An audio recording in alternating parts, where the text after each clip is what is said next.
Hello friends, কেমন আছো তোমরা সবাই? আশা করছি সবাই ভালো আছো। তো ফ্রেন্ডস, ভিডিওটা পোস্ট করতে গেছিলো আমার একটু লেট। তো যাই হোক, সেদিন ছিল আমার কলেজ সোশ্যাল, আর আমি আর আমার বান্ধবী মিলে চলে গেছিলাম ডাইরেক্ট স্টেজের কাছে দেখি সবাই সুন্দর সুন্দর ডান্স পারফরমেন্স করছিল, আর সবাই সত্যি খুব সুন্দর ডান্স করছিল।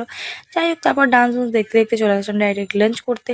আর লাঞ্চে এখানে দিদি ছিল আমাদেরকে চিকেন বিরিয়ানি। যাই হোক, লাঞ্চ কমপ্লিট করে নিয়ে আমি একটু ভিডিও বানিয়ে নিয়েছিলাম, আর আমাকে কেমন আছে তোমরা অবশ্যই কমেন্ট করে জানিও। যাই হোক, তারপর একটু ভিডিও বানিয়ে আমি চলে গেছিলাম ডাইরেক্ট আবার স্টেজের কাছে। আর এখানে সবাই এক একজন গাঙ্গুবাই, ক্রিস, পিকে, তারপর শাহরুখ খান এক একজন সুন্দর সুন্দর অ্যাক্টারদের অ্যাক্টিং করে দেখাচ্ছিল। আর সবাই সত্যি অ্যাক্টিংগুলো খুব সুন্দর করেছিল। তো এদের অ্যাক্টিংয়ের মধ্যে ফার্স্ট হয়েছিল এখানে যে ক্রিসের করেছিল। যাই হোক, তারপর আমি এখানে একটু ঝালমুড়ি খেয়ে নিয়েছিলাম আর একটু পকোড়া খেয়ে নিয়েছিলাম। তারপর গাইজ চলে এসেছিলো আমাদের মাঝে মৌসম, যার জন্য আজকে আমাদের কলেজে আসা। তো এখানে সবাই মিলে দেখো মৌসুমের গান শুনে সবাই এখানে ডান্স স্টার্ট করে দিয়েছে, আর সবাই ডান্স করতে করতে আর কি, তারপর এখানে আমিও ডান্স স্টার্ট করে দিয়েছি। তাহলে সবাই মিলে আমরা ডান্স করে অনেক অনেক এনজয় করে নিয়েছিলাম। আর এখানে দেখো এই মেয়েটা পুরো পাগল হয়ে গেছিলো, যেটা আমার জুনিয়র ছিল, যেখানে আমার ডান্সটা এখানে দেখা হয়েছিল।